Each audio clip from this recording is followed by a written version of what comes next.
70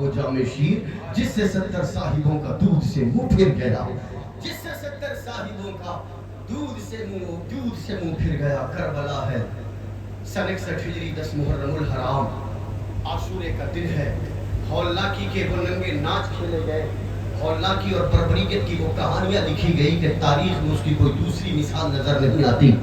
دشمنی اگر غیروں سے ہو، تلوار اگر غیر چلائے، کلمہ کسی اور کا پڑھائیں، تو بات سمجھ میں آتی ہے کہ دھرم کا، دین کا، مذہب کا معاملہ ہوگا، لیکن کلمہ بھی تو نبی کا پڑھ رہے تھے۔ اذان ان کے پاس بھی تو اسی طرح دی جا رہی تھی، نماز میں ان کے پاس بھی درود پاک کا ورد کیا جا رہا تھا۔ لیکن دیکھو تو صحیح، کربلا کا ریگزار ہے جس قرآن نے مصطفیٰ کی آل سے محبت نہیں مودت کا مطالبہ کیا۔ مصطفیٰ کریم علیہ السلام کے نونہالوں پر انہوں نے اس طرح کی ظلم و تشدد کے ننگے ناچ کھیلے ہیں کہ تاریخ میں اس کی کوئی مثال نظر نہیں آتی۔ کربلا کا خون ریز منظر ہے، نگاہوں کے سامنے 22,000 کا لشکر جرار ہے جن کے ہاتھوں میں تیز حملہ آور اشیاء موجود ہے۔ نبی کریم علیہ السلام کا نواسا خیمہ لگائے ہوئے کربلا کے میدان کے دوسری جانب کھڑا ہوا ہے۔ آج آپ ہی کربلا شریف کی اگر حاضری دیں، آپ کو آج بھی وہ خیمے کی جگہ نظر آئے گی۔ کہاں امام حسین کا خیمہ تھا، کہاں سیدہ زینب کا خیمہ تھا، کہاں امام زین العابدین کا خیمہ تھا، کہاں حضرت علی اکبر کا خیمہ تھا، کہاں حضرت علی اصغر کا جھولا لگا ہوا تھا، کہاں عباس باوفا کھڑے ہوئے تھے، کہاں گھوڑوں کو باندھا جاتا تھا۔ یہ سارا منظر آج بھی کربلا کے میدان میں آپ کو نظر آتا ہے۔ ایک جانب خیمہ حسینی لگا ہے، 22,000 کا لشکر جرار ایک جانب ہے، دریائے فرات پر 3 سے 5,000 کا ایک قافلہ مسلح انداز میں اس لیے کھڑا ہوا ہے کہ پانی سب کو دینا ہے، ساتھ یہ کوثر کے نواسوں کو پانی نہیں دینا ہے۔ 7 محرم الحرام سے پہلے کھانے کا ہر دانہ ختم ہو چکا تھا، پانی کا ہر قطرہ ختم ہو چکا تھا، پانی کا ایک دانہ بھی خیمے میں موجود نہیں تھا۔ 7 کا دن پیاس میں گزرتا ہے، 8 کا دن پیاس میں گزرتا ہے، 9 کا پورا دن پیاس میں گزرتا ہے۔ 3 دن کی بھوک اور پیاس سے نڈھال سیدنا امام حسین رضی اللہ تعالیٰ عنہ کے قافلے کی جانثار موجود ہے، جن میں عمر کا تقاضا اگر دیکھا جائے تو 6 مہینے کا ننھا مجاہد علی اصغر بھی ہے، 11 سے 13 سال کے اولو محمد بھی موجود ہیں، 7 سال کی 6 سال یا 7 سال کی سیدہ سکینہ بھی موجود ہے، 14 سال کے سیدنا امام قاسم بھی موجود ہیں، تقریباً 18 سال کے امام علی اکبر جیسا خوب روح اور خوبصورت چہرہ موجود ہے، 33 سال کے عباس باوفا موجود ہیں، 58 سال کے سیدنا امام حسین موجود ہیں۔ بوڑھے بھی ہیں، بچپنا بھی ہے، لڑکپن بھی ہے، نوجوانی بھی ہے، جوان بھی ہیں، بچے بھی ہیں، بچیاں بھی ہیں، عورتیں بھی ہیں۔ بیٹے کو بھوک لگتی تھی تو بابا کے چہرے کو دیکھ کر حوصلہ مل جاتا تھا، بابا کو پیاس لگتی تھی تو بچوں کے چہرے کو دیکھ کر صبر کر لیا جاتا تھا۔ ایک دوسرے کو دیکھ کر سب صبر کر رہے ہیں، پانی کا ایک قطرہ خیمے کے اندر موجود نہیں ہے۔ جانور پیاسے ہیں، بچے پیاسے ہیں، خشک ہونٹ کا عالم یہ ہے کہ سیدہ زینب فرماتی ہے کہ میں نے اپنے آنکھ سے دیکھا کہ علی اصغر اتنے پیاس کی شدت محسوس کر رہے تھے کہ وہ اپنی سوکھی زبان اپنے ہونٹ پر پھیرتے نظر آتے تھے، کبھی اپنے زبان کو کھولتے تھے، کبھی منہ کو کھولتے تھے، کبھی بند کرتے نظر آتے تھے۔ العطش کا ایک سما بنا ہوا ہے، لیکن کیا بات ہے، استقامت کی اس منزل پر فائز یہ قافلہ، عظیمت کی اس منزل پر فائز المرام یہ قافلہ، حوصلے کی اس بلندی پر قائم یہ فاصلہ۔ اللہ تبارک و تعالیٰ کے شیروں کے چہروں کو دیکھو، ہونٹ سوکھے تھے لیکن آنکھوں کی چمک بتا رہی تھی کہ انہوں نے اللہ کی بارگاہ میں ناشکری کے جملے نہیں کہے ہیں۔ چہرے کی خوبصورتی بتا رہی تھی کہ یہ اپنے چہرے کی خوبصورتی اور توانی سے بتا رہے تھے کہ ہم اللہ کے بندے ہیں، اسی کے لیے اس دنیا میں آئے اور اسی کے لیے اس دنیا سے جانا ہے۔ نبی کریم علیہ السلام کا یہ قافلہ پیاس کے مارے العطش کی صدائیں لگانے والے اس قافلے کا منظر تو دیکھو، دھیرے دھیرے بارگاہ سید الشہداء سے اجازت طلب کرتے ہوئے قافلے کے جانثار شہادت کا جام پیتے چلے گئے۔ سیدنا امام قاسم، حضرت امام حسن کی نشانی کڑیل نوجوان حضرت سیدنا امام قاسم بارگاہ سید الشہداء سے اجازت طلب کر کے جان کا نذرانہ پیش کر گئے۔ سیدہ زینب کے دو نونہار عمر 7 یا 8 سال یا 11 یا 13 سال، اور محمد نے اپنی ماں اور ماموں سے اجازت طلب کر کے جان کا نذرانہ پیش کر دیا ہے. میرا امام سید الشہداء امام حسین خیمے کے باہر تلوار کی نوک کو زمین پر ٹکائے ہوئے, تلوار کے دستے میں اپنے ہاتھ کو سمائے ہوئے زمین کی جانب دیکھتے ہوئے کسی فکر میں مبتلا تھے کہ اچانک انہوں نے کیا محسوس کیا کہ قدموں کی آہٹ ہے. نگاہ اٹھا کر دیکھا تو کون سا چہرہ سامنے نظر آیا. یہ وہ چہرہ ہے کہ جس چہرے کو دیکھو تو نانا مصطفیٰ کریم کی یاد تازہ ہو جائے. یہ 18 سال کا جوان علی اکبر سامنے کھڑا ہوا ہے, نگاہیں جھکی ہے, دست وسط عرض کرنے لگے, بابا جان صبح سے دیکھ رہا ہوں کہ دھیرے دھیرے قافلے کے تمام افراد بانی جان کی راضی کا نذرانہ پیش کر گئے. میری باری کب آئے گی, مجھے جانے کا موقع کب ملے گا؟ میں انتظار کر رہا تھا کہ آپ اعلان کریں کہ اب جا باری علی اکبر کی ہے, لیکن آپ کی زبان ترجمان سے یہ جملہ نہ نکلا. میں آپ کی بارگاہ میں اجازت طلب کرنے آیا ہوں. علی اکبر نے جب اتنا کہا, بوڑھے باپ کی آنکھوں میں ایک بوڑھے باپ کی آنکھ میں آنسوؤں کے قطرے ٹپکے ہیں. اپنے بیٹے کو کھڑے ہو کر گلے لگاتے ہیں اور کہتے ہیں, میرے لخت جگر تو وہ ہے کہ تیرے چہرے کو دیکھو تو مصطفیٰ کا چہرہ یاد آئے, تیری پیشانی کو دیکھو تو نانا کی پیشانی یاد آئے, تیرے لبھائے تقدیس کو دیکھو تو بڑی سانوں مشقتین کی تفسیر نظر آئے. اے میرے بیٹے علی اکبر,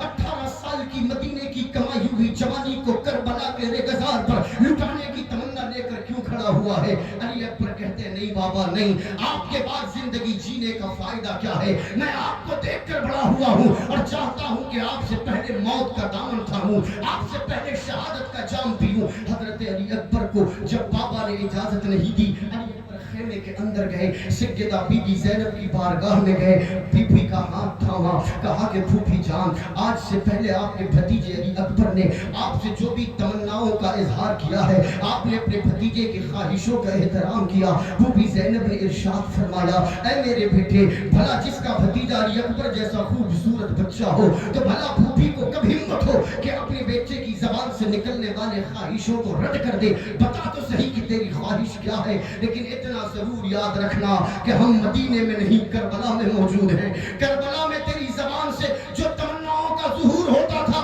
تیری پھوپھی ان خواہشات کا احترام کرتی تھی, لیکن ہم کربلا میں ہیں. میرے بچے دانا نہیں, پانی کا ایک قطرہ نہیں, ایسی خواہش کا اظہار نہیں کرنا کہ تیری پھوپھی پوری نہ کر سکے اور زندگی تمام کفے افسوس ملنا پڑ جائے. حضرت امام علی اکبر کہتے ہیں, نہیں پھوپھی جان نہیں, میں وہ خواہش لے کر آیا ہوں جو مدینے میں پوری تو نہیں کی جا سکتی لیکن کربلا میں ضرور پوری ہو سکتی ہے. پوچھا کیا بات ہے؟ کہا دیکھیے نا, دیکھتے دیکھتے سب جان کا نذرانہ پیش کر گئے. میں نے بابا سے اجازت مانگی لیکن بابا جانے کی اجازت نہیں دیتے ہیں. آپ کی بات حسین کبھی نہیں ٹالتے, آپ کی بات آپ کا بھائی کبھی رد نہیں فرماتا. اپنے بھائی سے مجھے اجازت دلوائیے. پھوپھی زینب نے کہا, بس اتنی سی بات ہے, چلو میں اپنے بھائی سے اجازت دلاتی ہوں.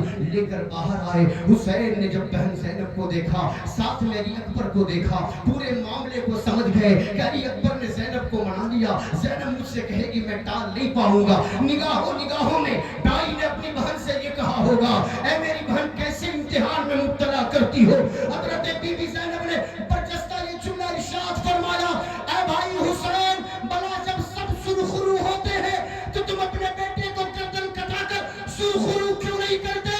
کل روزے قیامت تک جب تک غلامان مصطفیٰ پیدا ہوں گے تو جب تمہارا نام کا نعرہ لگائیں گے تو ساتھ میں یہ بھی کہیں گے کہ حسین اس حیدر کرار کے شیر نر کا نام ہے کہ جس کے پاپا بھی شہید ہوئے, جس کا بھائی بھی شہید ہوا اور جس کے بچے بھی راہ خدا میں شہادت کا چراغ پی گئے. نعرے تکبیر, نعرے رسالت, ذکر شہدائے کربلا کانفرنس, مسلک اعلیٰ حضرت علماء اہل سنت, فیضان حضور فضل رحمہ, فیضان حضور حافظ بخاری, نعرے حیدری. حضرت امام علی اکبر کو سید الشہداء امام حسین نے اپنے ہاتھوں سے تیار کیا, اپنے سر سے کھول کر امامہ علی اکبر کے سر پہ باندھا. کہا بیٹے کہ میرے نانا کا امامہ ہے, اس امامے کی لاج رکھ لینا.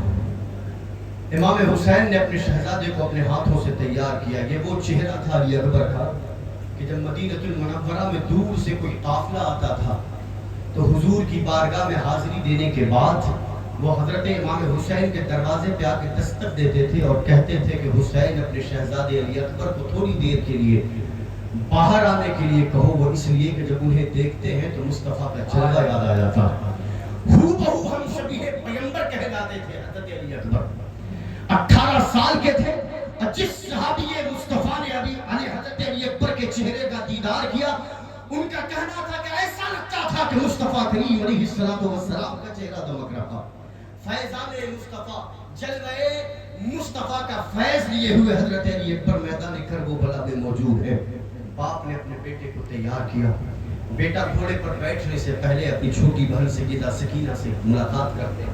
بھائی بہن کے درمیان نہ جانے اس کرب و بلا کی رہگزار پر کیسی باتیں ہوئی، ہم تو صرف تصوراتی باتیں کر سکتے ہیں۔ حضرت امام حسین رضی اللہ تعالیٰ عنہ نے اپنے شہزادے کو اجازت دی کہ خیمے سے رن کی طرف بڑھو۔ رن میں سیدنا علی اکبر رضی اللہ تعالیٰ عنہ اپنے گھوڑے پہ سوار رن میں آ کر کھڑے ہو گئے۔ جب رن میں آئے تو حضرت علی اکبر رضی اللہ تعالیٰ نے اپنے چہرے پہ نقاب ڈالے تھے۔ محدث دکن سیدی عبداللہ شاہ نقشبندی علیہ رحمت و رضوان اپنی مایہ ناز تصنیف شہادت نامہ میں لکھتے ہیں کہ حضرت علی اکبر اپنے چہرے پر نقاب ڈال کر آئے، صرف آنکھیں دکھ رہی تھیں۔ اور جب میدان جنگ میں آ کر گھوڑا کھڑا ہوا تو دشمنوں کی جانب سے عمر بن سعد نے آواز لگائی کہ حسین، تمہارے قافلے میں کوئی مرد نہیں بچا جو کسی دوشیزہ کو بیچ کر تم نے جنگ کا رخ موڑنے کی کوشش کی ہے۔ اتنا کہنا تھا۔ علی اکبر نے اپنے چہرے سے نقاب ہٹایا اور کہا، او بدبخت دیکھ، میں حسین کا شہزادہ علی اکبر ہوں، پہلے میری تلوار کا مزہ چکھ، پھر میرے بابا کی تلوار کی ضرب کا سامنا کرنا۔ بہرحال حسین کے شہزادے سے مقابلہ کرنے کے لیے لوگ آنے لگے۔ کس کے اندر اتنی ہمت اور جرأت ہوگی کہ حسین کے شہزادے کی تلوار کی ضرب کا مقابلہ کر سکے؟ جو آتا تھا کٹ کر کنارے ہوتا چلا جاتا تھا، اور حضرت حسین اپنے خیمے سے باہر نکل کر سامنے میدان جنگ میں اپنے بیٹے کی جنگ کا مشاہدہ کر رہے تھے۔ کبھی میمنہ، کبھی میسرہ، کبھی رائٹ کبھی لیفٹ ہوتے جاتے اور اپنے بیٹے کی جوامردی کا مشاہدہ کرتے کہ میرا بیٹا کس شیر نر کی طرح لڑ رہا ہے، بیٹا کس طرح حیدر کرار کی تلوار کے جوہر کا فیض پیش کر رہا ہے۔ حضرت علی اکبر کو تک رہے ہیں، علی اکبر بڑی جوامردی سے لڑ رہے ہیں۔ اچانک حسین پاک کی نگاہ نے دیکھا کہ علی اکبر لڑتے لڑتے اپنے گھوڑے کو واپس خیمے کی طرف لے کر آئے۔ امام حسین 2-4 قدم آگے بڑھے، اپنے بیٹے کا استقبال کیا، اپنی گود میں لیا۔ بیٹا اپنے باپ کی گود میں سر رکھ کر لیٹ جاتا ہے زمین پر، اور امام حسین بیٹھے ہوئے ہیں۔ پوچھا، میرے لخت جگر کیا بات ہے، تم یزیدیوں سے ڈر گئے جو بھاگ کر آ گئے؟ کہا بیٹے نے کہا، بابا میری رگوں میں آپ کا خون دوڑتا ہے، حیدر کرار کا خون دوڑتا ہے، میں خدا کے سوا کسی سے نہیں ڈرتا۔ پوچھا کہ پھر آنے کی وجہ کیا ہے؟ بیٹے نے کہا، بابا العطش، پیاس ہے بابا، پیاس ہے، بس پیاس کی وجہ سے دم گھٹتا نظر آتا ہے، پانی کے ایک قطرے کا انتظام کر دیجئے نا۔ بابا نے کہا، لخت جگر، اگر پانی کا قطرہ ہوتا خیمے کے اندر سکینہ پیاس سے تڑپتی نظر نہیں آتی، ننھے علی اصغر کے ہونٹ سوکھے ہوئے نظر نہیں آتے، جانور پیاسے نہیں ہوتے میرے بیٹے۔ یہ پیاس کی قربانیاں دو، اللہ کے حبیب اپنے ہاتھوں سے کوثر کا جام تمہیں پلائیں گے، میرے لخت جگر تھوڑا صبر کرو۔ لیکن بیٹا ہے اپنے بابا کی گود میں تڑپتے ہوئے کہتا ہے، بابا پانی کے ایک قطرے کی حاجت ہے، بس ایک قطرہ حلق کو سیراب کرنے کے لیے کافی ہوگا۔ مصطفیٰ کریم کے نواسے نے اپنے ہاتھوں میں پڑی ہوئی انگوٹھی کو باہر نکالا اور کہا کہ میرے بیٹے، یہ میرے حبیب میرے آقا مصطفیٰ جان رحمت کے دست مقدس کی انگوٹھی ہے، لو اسے دانتوں تلے دباؤ، ہو سکتا ہے اس کے چوسنے سے کوئی لعاب تیار ہو جائے اور تمہاری پیاس کے بجھنے کا انتظام ہو۔ بیٹے نے اپنے بابا کے ہاتھوں سے مصطفیٰ کریم علیہ السلام کی انگوٹھی کو لیا، تھوڑی دیر اسے چوسا، پھر اپنے بابا کے ہاتھوں میں دیا، پھر اپنے بابا سے اجازت لے کر رن میں لڑنے کے لیے چلے گئے۔ تھوڑی دیر لڑ رہے تھے، کربلا میں یزیدیوں کو واصل جہنم کیا۔ حسین خیمے سے باہر نکل کر اپنے بیٹے کی جوامردی کا اسی طرح مشاہدہ کر رہے تھے۔ اچانک حسین کیا دیکھتے ہیں، بیٹا پھر پلٹ کر واپس آتا ہے، پھر اسی طرح 2-4 قدم آگے بڑھ کر اپنے بیٹے کو اپنی باہوں میں استقبال سے بٹھایا، نیچے زمین پر بیٹھ گئے۔ پوچھا، لخت جگر کیا بات ہے، اب آنے کی وجہ کیا ہے؟ اب تو خیمے کے اندر تمہاری پیاس بجھانے کے لیے تمہارے بابا کے پاس کچھ اور نہیں، تمہارے بابا نے انگوٹھی چوسنے کے لیے دیا تھا۔ بیٹے نے کہا، بابا